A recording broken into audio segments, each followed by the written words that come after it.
అందరికీ నమస్కారాలు అన్న. ప్రతి ఒక్కరికి నా హృదయపూర్వక వందనాలు అన్న.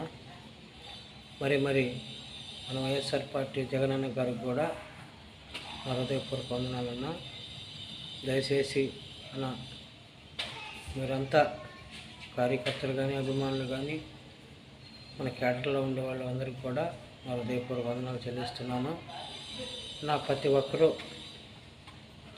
మన కార్యకర్తలు ఉండేవాళ్ళైనా సరే, మన అభిమానులైనా సరే, ఇంకా పెద్దవారు ఎమ్మెల్యేలు, మంత్రులు వీళ్ళందరికీ కూడా నా హృదయపూర్వక వందనాలన్నా. దయచేసి అన్న నా పరిస్థితి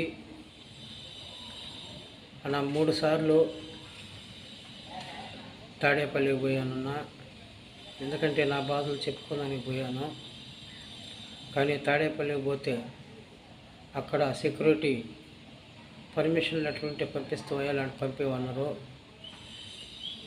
నేను పర్మిషన్ లెటర్ నేను తెచ్చుకోలేదన్నా. ఒకసారి అన్నను కలవాలని వచ్చానన్నా, జగనన్నను కలవాలని వచ్చాను. ఒకసారి మీరు పంపించండి లేదయ్యా, మిమ్మల్ని పంపించేయాలంటే మీకు పర్మిషన్ లెటర్ ఉంటే పంపిస్తాం అంటున్నారన్నా. దయచేసి మీరంతా అన్న నేను ఒకసారి అన్నను కలవాలని నా మనస్ఫూర్తిగా అనుకుంటున్నానన్నా. దయచేసి మీరు కూడా హెల్ప్ చేస్తారని కూడా అనుకుంటున్నానన్నా. దయచేసి హెల్ప్ చేయండి అన్న. ఎందుకంటే ఎంతోమంది పోతున్నారు అన్న దగ్గరికి, ఎంతోమంది కలుస్తున్నారు అన్నని.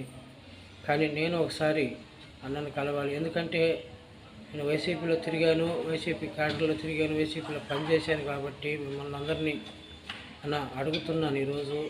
దయచేసి నాకు మీరు పర్మిషన్ లెటర్ ఇప్పిస్తారని కోరుకుంటున్నానన్నా. పర్మిషన్ లెటర్ లేదు పంపినంటున్నారన్నా. ఎందుకంటే ఇప్పుడుండే బాధల్లో, ఇప్పుడుండే కష్టాలలో ఉన్న పని కూడా పోయిందన్న.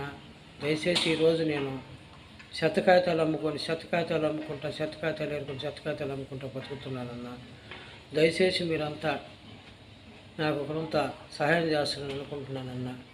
ఒకసారి అన్నని కలవాలని నా మనస్ఫూర్తిగా అనుకుంటున్నానన్నా జగనన్ని. ఎందుకంటే మా నాన్నగారికి వాళ్ళ నాన్నగారు ఒకప్పట్లో గుండె ఆపరేషన్ చేయించారన్న. ఆ అభిమానం నాకు ఉందన్న. ఎందుకంటే వాళ్ళ కుటుంబం అంటే మాకు ప్రేమ అన్న. వాళ్ళ కుటుంబంలో మేము మా నాన్నగారు పెద్దంతా కూడా ఆయన పనిచేశాడు. మా నాన్నగారు ఆ ప్రజల్లో తిరిగాడు అభిమానిగా, ప్రజల్లో అందరితో మాట్లాడేవాడు మా నాన్నగారు. అలాగే నేను కూడా అన్నను కలవాలి, అన్నతో ఉండాలి. అన్న నాకు ఏదన్నా ఇది నా పరిస్థితి అని చెప్పి నేను అడుగుతున్నానన్న. దయచేసి పెద్దవాళ్ళు ఎవరైనా సరే ముందుకు వచ్చి సహాయం చేస్తారని అనుకుంటున్నాను. దయచేసి అన్న ఎవరైనా మన వైసీపీ నాయకులలో ఎవరైనా సరే, కార్యకర్తలు కానీ అభిమానులు కానీ మరొకసారి హృదయపూర్వక వందనాలు చెల్లిస్తున్నానన్న. దయచేసి నన్ను ఒకసారి గుర్తించమని కూడా అడుగుతున్నానన్న. దయచేసి నేను ఒకసారి అన్నని కలవాలని నేను ఎప్పటి నుంచి అనుకుంటున్నానన్న. దయచేసి నన్ను మీరు ఏదైనా సహాయం చేస్తారని అనుకుంటున్నానన్న. సహాయం చేయండి అన్న. ఒక పేదవాడిగా ఏమీ లేనివాడిగా అడుగుతున్నానన్న. దయచేసి మీరంతా సహాయం చేస్తారని అనుకుంటూ అన్న మీరే మాకు, ఆయనే మా అండ, మా దయను ఆయనే ఉన్నాడన్న జగనన్న. ఆయన కోసం మేము ఏ పని అయినా చేస్తాం, ఎక్కడైనా ఉంటాం, ఏ పని అయినా చేస్తాం అని చెప్పి ఈరోజు అడుగుతున్నానన్న.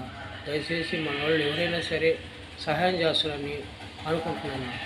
ఒకసారి అన్న జగనన్న కలవాలని నాకు ఈ రోజు నుంచి కాకపోయిన 2019 నుంచి కూడా కలవాలనుకుంటే ఆడ పోయినప్పుడల్లా వెనక్కి పంపించేస్తారన్న. దయచేసి మీరు మంచి మడుగు చేసుకొని మంచి హృదయపూర్వకంగా నన్ను పంపించేదని కోరుకుంటూ అడుగుతున్నానన్న. ప్రతి ఒక్కరికి నా మనస్ఫూర్తిగా హృదయపూర్వక వందనాలు చెల్లిస్తున్నానన్న.